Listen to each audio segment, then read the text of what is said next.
Os ônibus espaciais foram naves fantásticas que representaram importantes missões até a órbita da Terra. Nestas naves, os astronautas conseguiam fazer de tudo: lançar satélites em órbita, fazer manutenções e diversos experimentos só possíveis lá em cima. Infelizmente, o programa foi encerrado em 2011 e ficou apenas o legado do que pode ter sido uma das façanhas mais interessantes do setor espacial. Bom, mas chegar ao espaço era só um dos objetivos, e bastava um foguete para dar o empuxo necessário para isso. Bom, mas e a volta? Como essas espaçonaves conseguiam retornar à superfície com segurança? No vídeo de hoje vamos entender como os ônibus espaciais conseguiam voltar do espaço, e você vai se impressionar.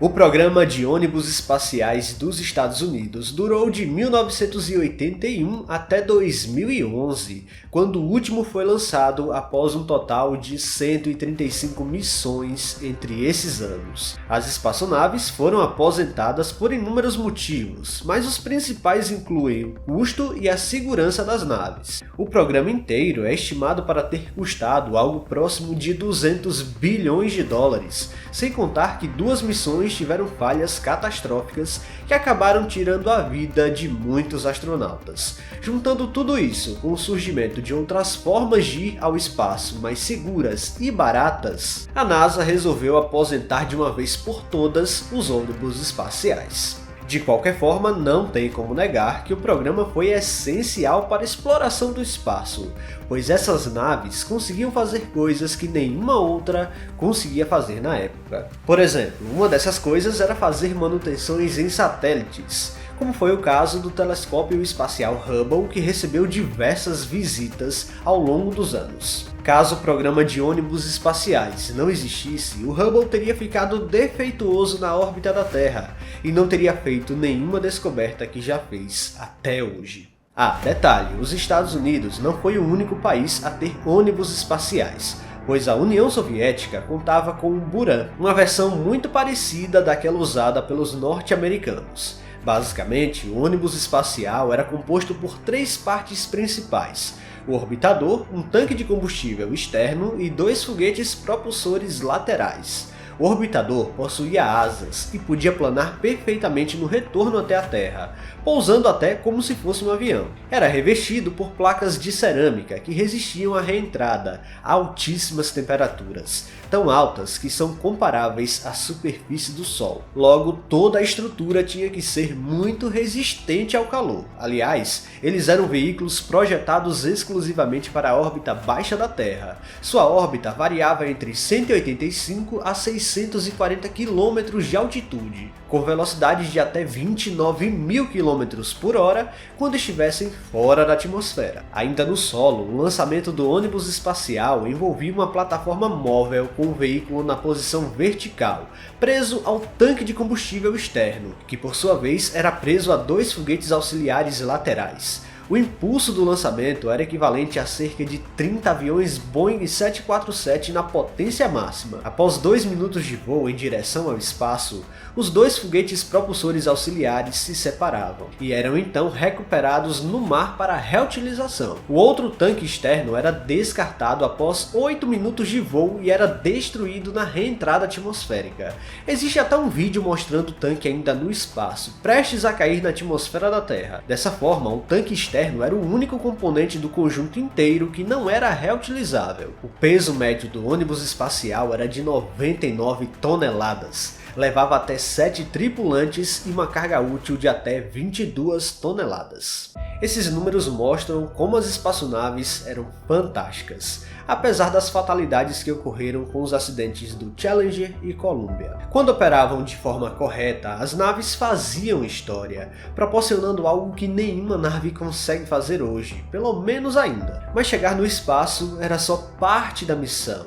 A volta podia ser tão perigosa quanto a ida. Para isso, existia um certo procedimento a se fazer na hora de voltar. A volta bem-sucedida dos ônibus espaciais à Terra e o pouso envolviam várias etapas cuidadosas. Primeiramente, o orbitador era manobrado para a posição adequada, o que é crucial para o pouso seguro. Quando uma missão terminava e o ônibus estava lá do outro lado do planeta, em relação, claro, ao local de pouso, geralmente no Centro Espacial Kennedy, o controle da missão emitia comandos para iniciar o retorno.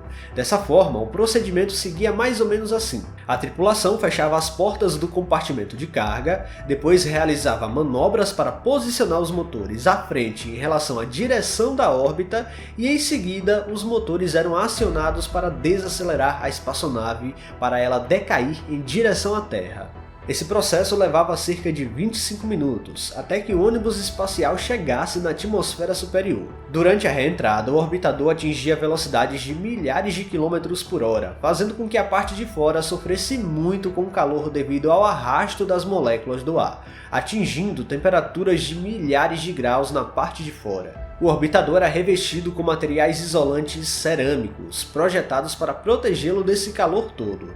Em uma filmagem capturada no cockpit, a tripulação registrava como o ar fica extremamente quente e brilhando à medida que a espaçonave ia caindo. Do lado de fora, os materiais super resistentes conseguem aguentar uma das partes mais perigosas da missão. Entre esses materiais, tínhamos cerâmica na parte de baixo, já que o ônibus espacial meio que entrava na atmosfera de barriga, fazendo com que maior parte do calor fosse projetado de fato abaixo dele. Bom, e como acontece em qualquer reentrada, há também um apagão de rádio devido a todo o plasma que se forma ao redor da espaçonave. Detalhe, o fatídico acidente do Columbia justamente aconteceu porque uma dessas proteções térmicas foi danificada durante o lançamento. Mas quando a reentrada é bem sucedida, o orbitador encontra a parte mais densa da atmosfera e é capaz de voar como se fosse um avião. O orbitador é projetado com asas, o que lhe permite gerar sustentação com o ar. Depois, manobras de desaceleração acontecem e minutos depois o ônibus espacial pousa perfeitamente, abrindo uma espécie de paraquedas que usa a resistência do ar para ajudar a perder ainda mais a velocidade. No momento em que tocava a superfície, a espaçonave podia chegar a 360 km por hora. Após o pouso, a tripulação ainda passava por procedimentos de desligamento, o que levava ainda cerca de 20 minutos, durante os quais o orbitador esfriava e os gases nocivos eram liberados. Após o desligamento, a tripulação saía da espaçonave e as equipes de terra realizavam uma manutenção no orbitador para identificar qualquer problema estrutural. Na última missão realizada, a STS-135, o ônibus espacial pousou à noite, mas outros pousos já foram capturados, e é incrível ver a descida de um dos projetos mais interessantes da exploração espacial. É assim então que um ônibus espacial voltava do espaço, deixando um legado importante na história da exploração além da atmosfera da Terra. De qualquer forma, é muito improvável que outro voe novamente algum dia, mas a parte boa é que uma nova geração de naves espaciais está por vir. O que esperar agora? Comenta aí embaixo. Pessoal, se vocês gostaram deste vídeo, não se esqueçam de deixar o like aqui, que é muito importante.